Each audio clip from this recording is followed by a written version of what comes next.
适合饲养的大型犬第2集。各位好，这里是自由猫，我是猫爸，我是猫妈。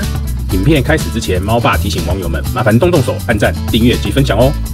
本集介绍4种特殊的大型犬，还有狗的基本资料、注意事项以及容易罹患的先天性疾病等。可蒙犬又称匈牙利牧羊犬、可蒙多犬，俗称拖把犬，它是白色的大拖把犬。既然有大拖把，就会有另外一款小拖把犬，我们有机会会介绍。属于大型犬，肩高55到80公分，体重45到55公斤，寿命10到12岁，原产于匈牙利，所以又称为匈牙利牧羊犬。当初是作为牲畜的护卫犬，因为它的毛长如拖把，所以号称拖把狗。匈牙利有2种犬长相拖把，大型犬是可蒙犬，又称大拖把，毛色只有白色一种；小型犬是波利犬，又称为小拖把，以黑色为主，也有灰色及白色。身高是大拖把的1半，体重是大拖把的1/4。最早由清查人带到欧洲，为古老犬种之一。它有藏獒的血缘，它是最大型的牧羊犬，外观特征头部巨大，最明显的就是它的披毛。成犬时全身披附着像绳索一样的厚披毛，上毛粗卷，下毛密而柔和，毛色仅白色一种是它的典型特征。幼犬时期的披毛相对柔软，有时候绳索形状不明显，反而显得一团一团的。成年狗的披毛有2层，底层披毛是柔软浓密，外层则是粗糙、高低不平、卷曲，要长成绳索状垂直生长到地面，约需4年。性格对陌生人防卫，但热爱主人一家以及他照顾的羊群。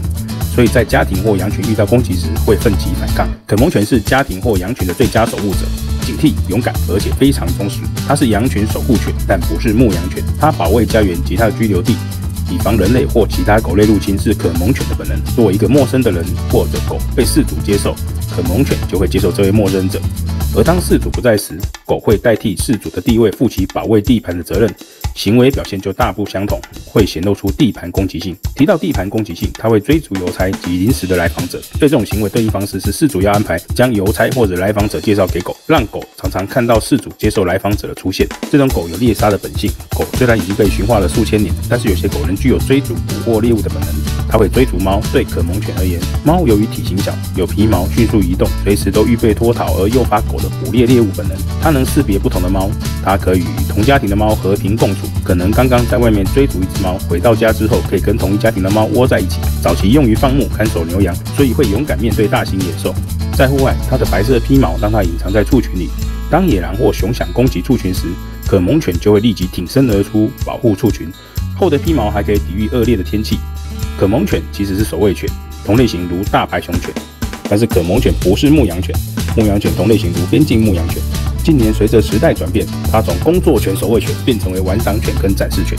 阿富汗猎犬又称为克布尔犬，属于大型犬，肩高61到74公分，体重20到27公斤，寿命12到18岁，原产于阿富汗，在伊朗、阿富汗东部的寒冷山上。阿富汗猎犬天生优雅的气质，目光锐利，在世界各地都有爱好者。当初育种的目的是可在山脉和沙漠生存的猎犬，速度、耐力和敏捷性。阿富汗猎犬外表厚实，脸型跟身形都修长，毛细腻而柔滑，它的尾巴在最后一环卷曲，耳朵松软。头顶的披毛长而有光泽，通常为单色。阿富汗猎犬天生优雅的气质、锐利的目光、复古的外观、高贵的气质，成了贵族的代名词。在国外是唯一可以进入5星级宾馆的犬种，也成为明星、模特儿、时尚杂志等的宠爱。成年犬背部十分平滑是阿富汗猎犬的传统特征，动作敏捷矫健，个性独立，聪明机灵，忠心耿耿，爱玩耍。与陌生人在一起时显得拘谨小心，不过只要适合饲主家庭相处，阿富汗猎犬就会展现出情感丰富、忠心耿耿和爱玩耍的一面。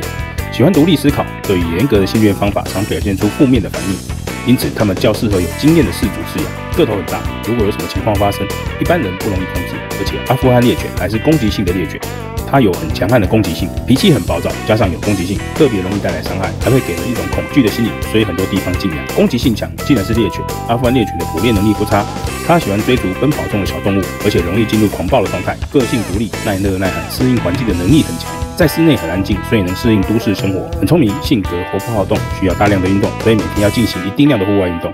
散步时要注意，如果它离开主人太远，有可能会过度兴奋。它很喜欢水，见水就会跳进去。因为它服从性差，所以在阿富汗猎犬发起攻击的时候，主人的阻止是没有用的，还有可能被它攻击。所以养在人口密集的城市会比较危险。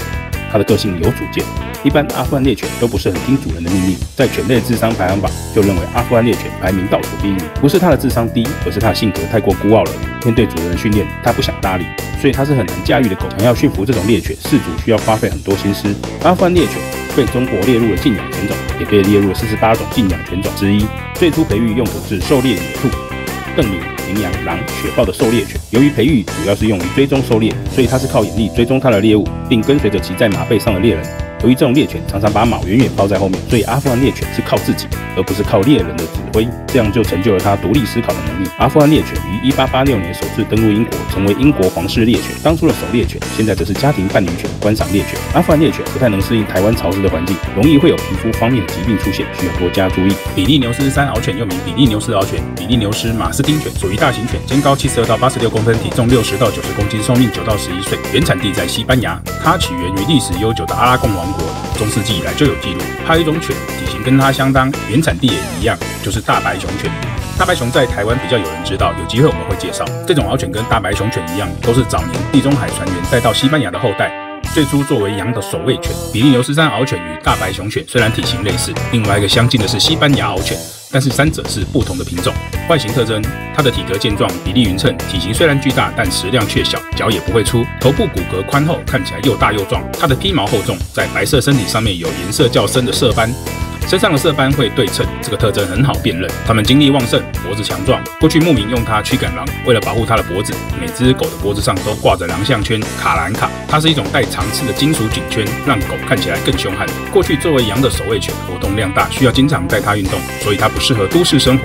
披毛也需要经常的梳理，也因为需要保护羊群，它的性格非常的敏感，许多都市禁养。它容易训练，忠诚镇定，对孩子友善。但对其他的狗有支配欲，对陌生人比较警惕，被激怒时很可怕，因此需要从小就进行训练，需要很大的空间及经常运动。